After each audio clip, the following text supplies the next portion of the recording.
હોળીનો તહેવાર દેશભરમાં ધામધૂમથી ઉજવવામાં આવે છે। ઘણી વખત નાની બેદરકારી આ ખુશીના તહેવારમાં મજા બગાડે છે। ખાસ કરીને આંખ, નાક અને કાનમાં રંગ ઉડી જવાને કારણે અનેક પ્રકારની સમસ્યાઓ ઊભી થઈ શકે છે। ગાઝિયાબાદના વરિષ્ઠ ENTએ જણાવ્યું હતું કે હોળી દરમિયાન લોકો પર ફેંકવામાં આવેલા ફુગ્ગા અને વોટર કેનન જો તે વધુ ઝડપે કાનમાં પ્રવેશે તો કાનના પડદાને નુકસાન પહોંચાડી શકે છે। કારણ કે કાનનો પડદો 0.1 મીમી છે। જો તે પડદાના નાના અતરમાંથી પણ પાણી પ્રવેશે છે તો તે ધૂળવાળું પાણી કાન સુધી પહોંચી શકે છે અને ચેપનું કારણ બની શકે છે। કાનના ચેપના 2-3 પ્રકાર છે, ત્યાં બેક્ટેરિયલ, વાયરલ અને ફંગલ છે। પછી ચેપ દ્વારા હાડકામાં સોજો, આ બધી સમસ્યાઓ વધવા લાગે છે અને આપણે તેને ઓમ્સ કહીએ છીએ।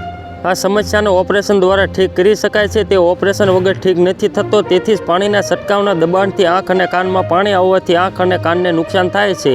જો નુકસાન થાય તો સાંભળવાની શક્તિ ઓછી થઈ જાય છે અને બહેરાશ પણ આવે છે।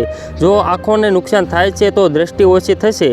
જો તમે હોળી રમવા જાઓ છો તો તમારી આંખોને ચશ્માથી ઢાંકો, કાનમાં પણ રક્ષણ રાખો અને તમે આખા શરીર પર કોઈ પણ તેલ લગાવી શકો છો જેથી ત્વચા પર કોઈ ગંભીર અસર ન થાય। જો આપણી પાસે એર પ્લગ હોય તો પાણીનો મજબૂત પ્રવાહ આપણા કાનમાં પ્રવેશી શકશે નહીં અને તમે તમારા વાળને બચાવવા માટે હેરબેગનો પણ ઉપયોગ કરી શકો છો।